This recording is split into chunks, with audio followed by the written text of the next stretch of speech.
So as I mentioned, I'm attached to this cord for sound. I was hoping to be more to be standing and active and moving through Warrior 1 and Warrior 2, but I'm going to do my best to talk you through it, and I might get up and move with the camera in my hand, but I would love it if when we get to the discussion of the differences and the similarities between Warrior 1 and Warrior 2, if you wanted to stand up and feel it and try it in your body. So maybe you have a yoga mat out or just some space where you can move.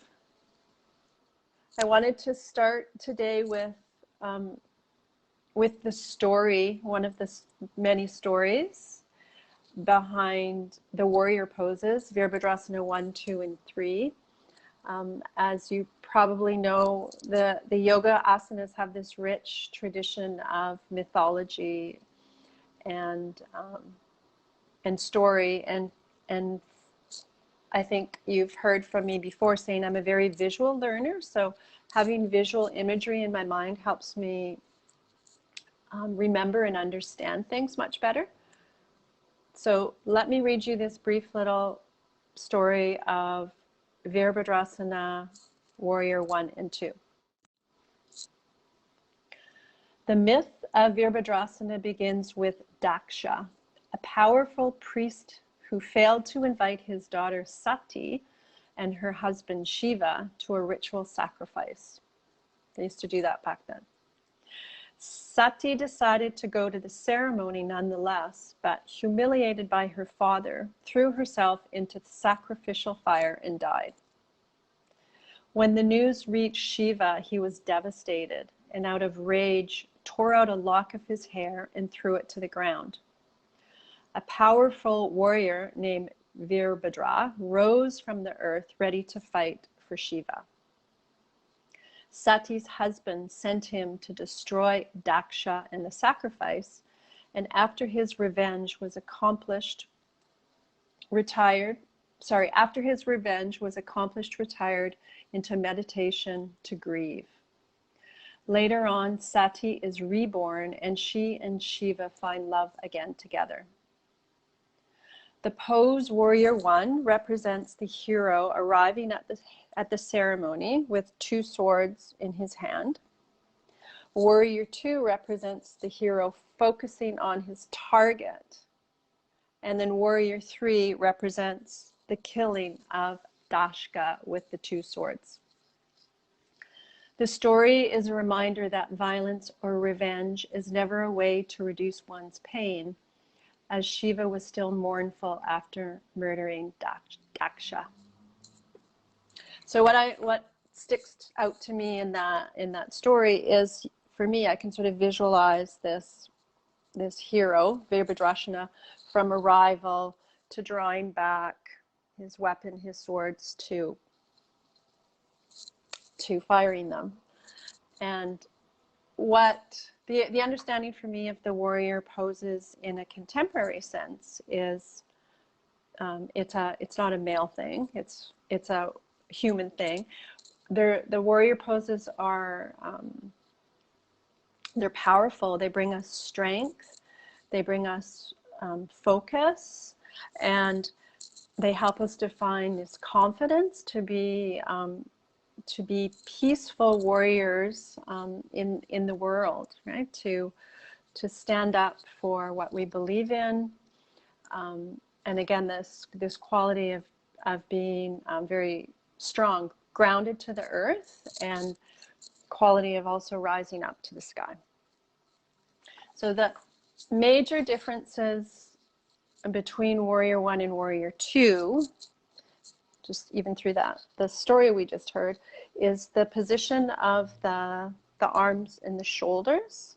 So from arrival of Warrior 1 to the drawing back of the sword or the bow, or whatever you want to think of as, I don't want to say weapon, but so I want you to just start from where you are, ideally just in standing. You could also do it from seated pose. And feel for yourself in your body the difference, what happens between warrior one and warrior two, and where and how you feel that, not only through your shoulders and your arms, but through the rest of the torso, right? It's pretty hard for us to move the shoulders and the arms into two without the torso and the hips moving.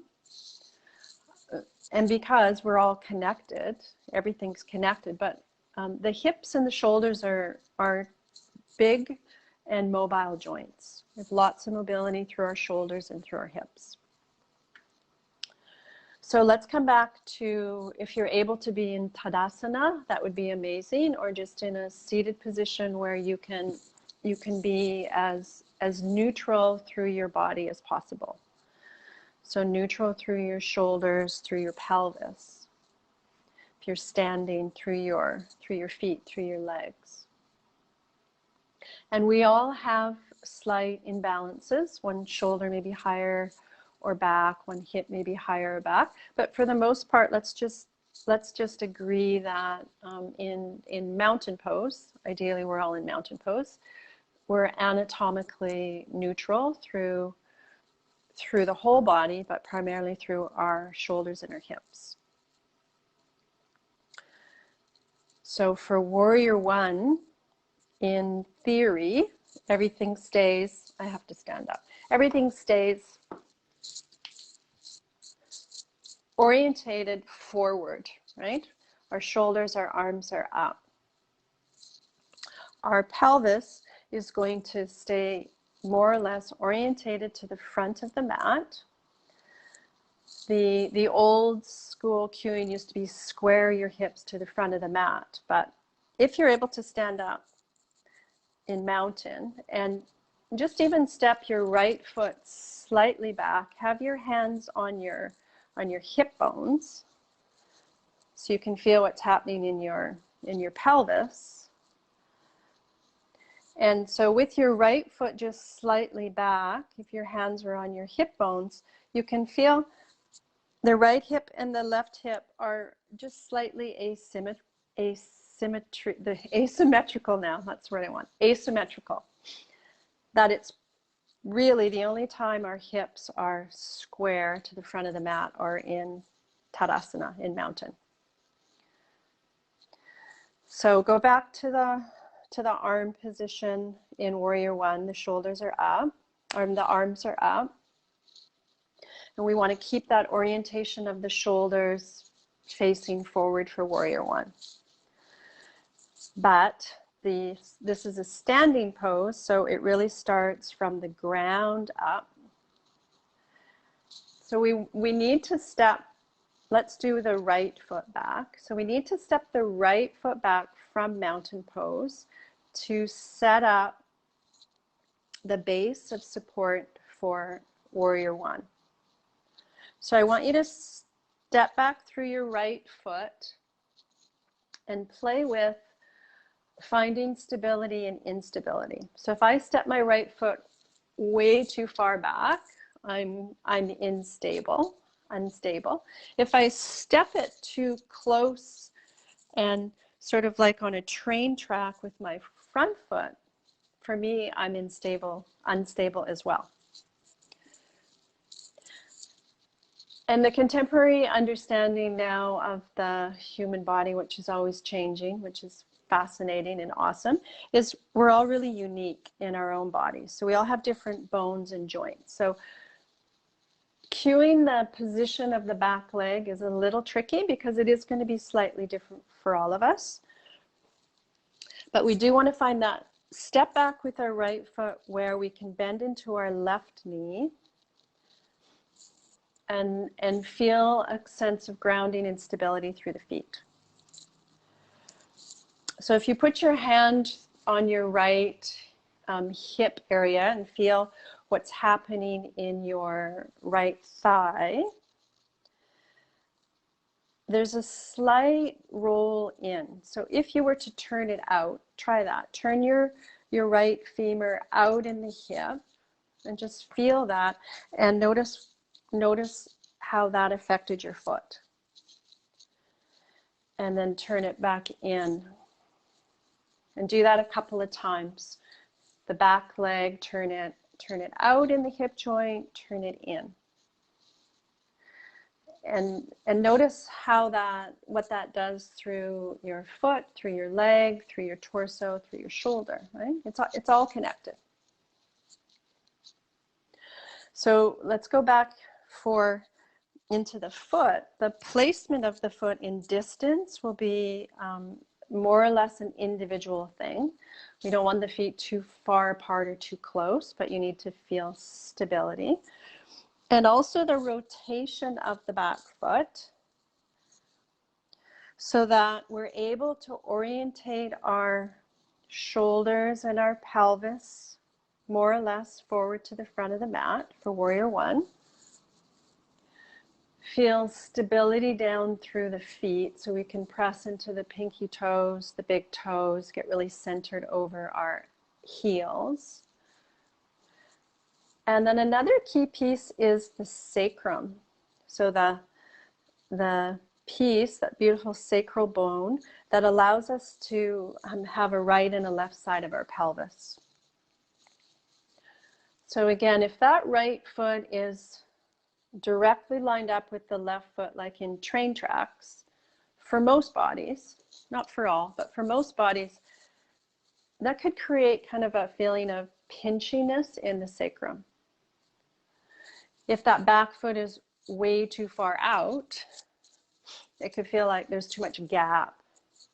So we're always trying to find this balance between stability and mobility in life, but definitely through the yoga postures, the yoga asanas.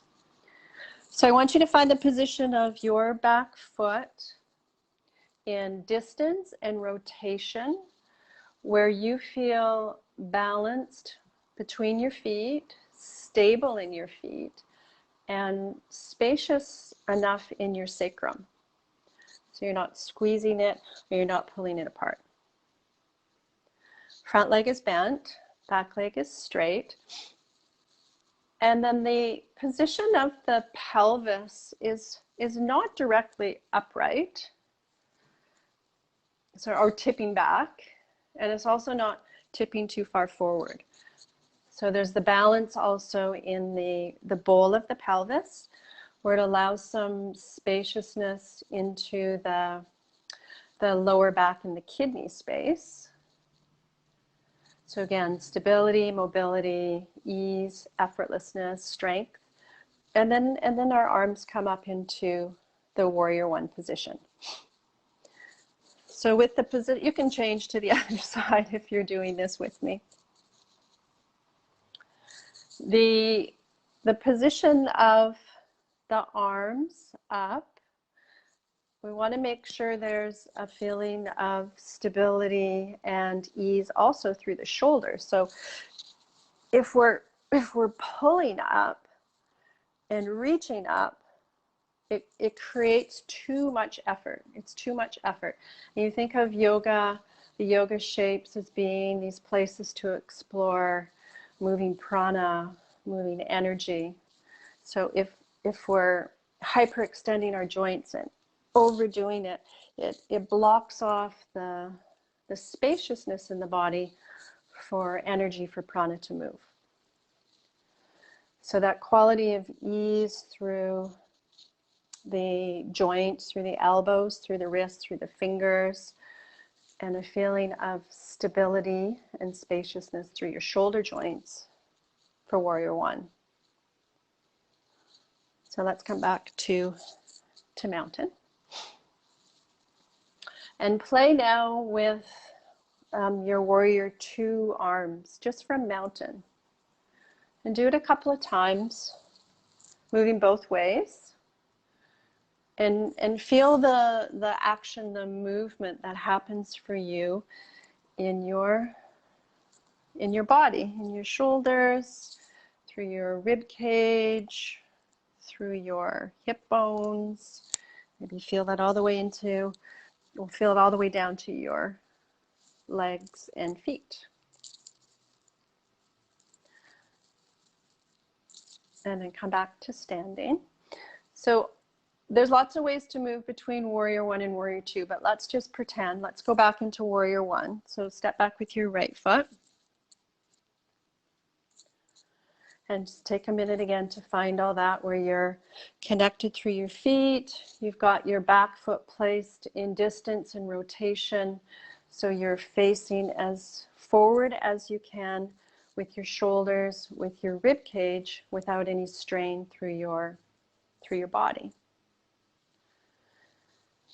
So in order to change from warrior one to warrior two, as you may have felt, there's a shift that happens in the hip, the leg and the hip joint.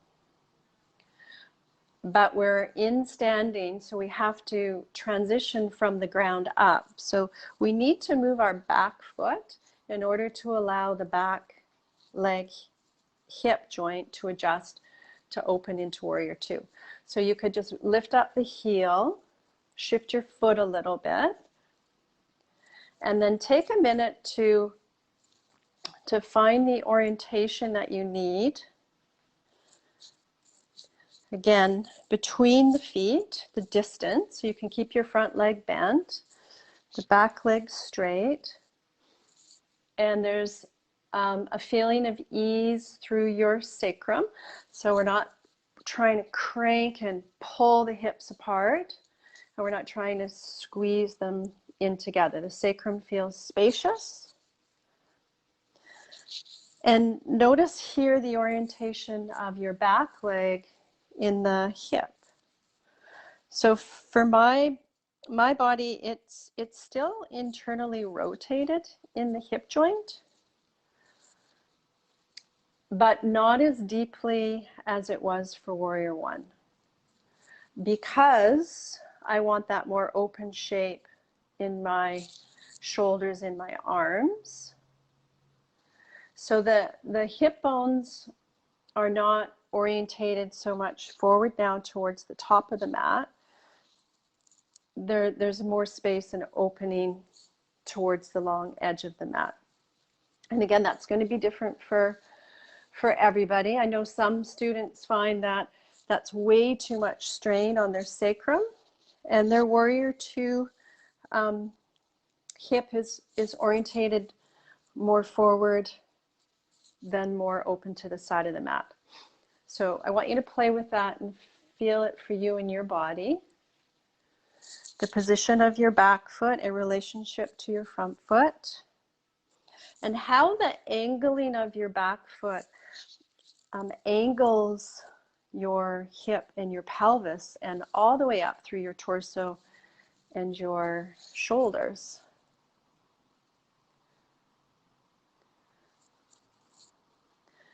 And so playing with that. And another important thing for warrior two, so have your arms out in warrior two, is my left leg is forward, and I want to make sure that I'm not collapsing into my left hip joint. So that would be not stable. I want to lift up out of the left hip joint so that my pelvis is more or less level. I can feel a drawing up from pubic bone to belly, and the sacral space feels spacious. The tailbone is just dropping towards the earth, and then this rising right up through center, through spine, through Sushumna, through crown. So warrior two is, if we think about that story, from arrival to drawing back in preparation for the release of our swords, we're very present. We're not reaching forward, and we're not pulling back. We're right here in our present. So the shoulders stay over the hips, and the head stays over the spine. And in warrior two, you're gazing towards I'll call it the target. You're gazing towards your target. Yeah. So let's come back to standing. And step back first to warrior one on the other side. So you can do the other leg. Sense for the connection in warrior one from your feet up through your pelvis, through your torso, through your shoulders, through your arms. And then to change to warrior two, we have to start at the ground. So you lift your heel, reposition your foot, take whatever steps, movement you need to reorientate back foot to front foot to find the position you need for your pelvis, the quality of stability from feet, rooting up through the spine, your arms open, and this balance between the front and the back rib cage. We're not pushing forward or hinging back in your Virabhadrasana 2.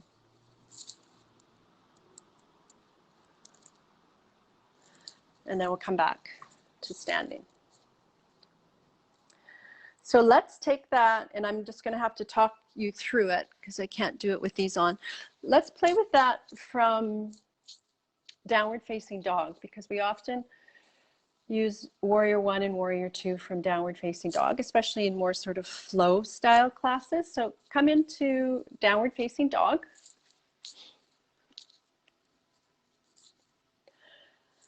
And if you like, you might lift your right leg up towards the sky in preparation. And then step through and land your right foot. And take a moment and stay low to the ground and position your left foot so that you've set up warrior one from your base, from your roots up. And then with all that set up, just see if you can roll your way up into warrior one.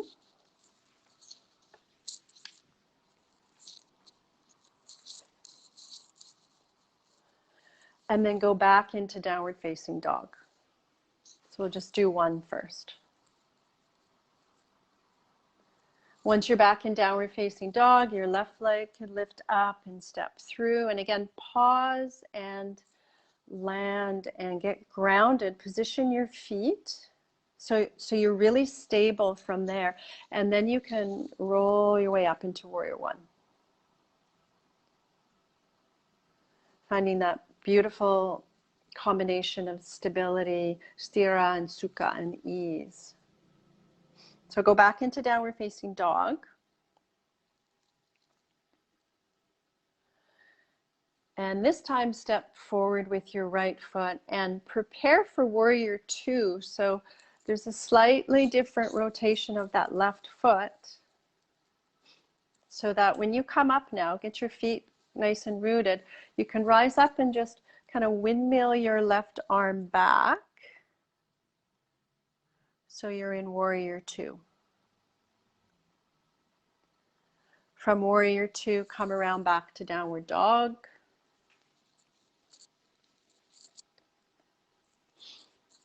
And then you can bring your left foot through.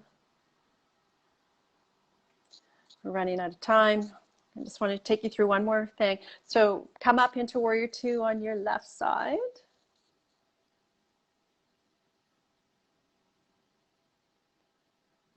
Go back into downward dog. We're going to do one more thing before we close, and if you have any questions.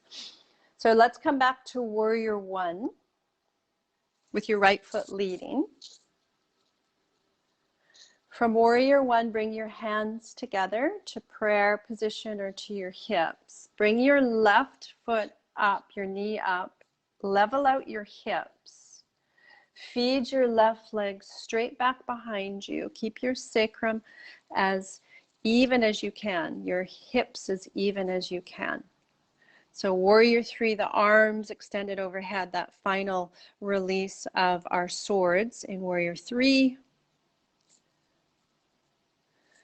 Bring the leg back up, then step back and land it. Go back into downward dog. Step through with your left foot. Rise up into warrior one.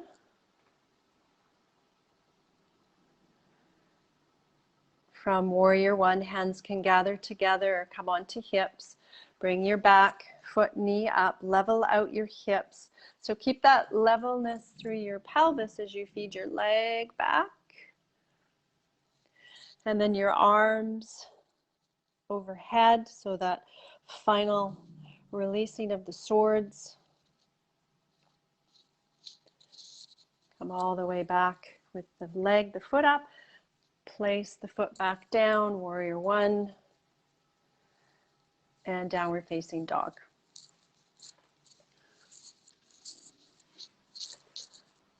From downward facing dog, come back to, you could come to your hands and knees to sit, or you could come back to standing forward fold to stand.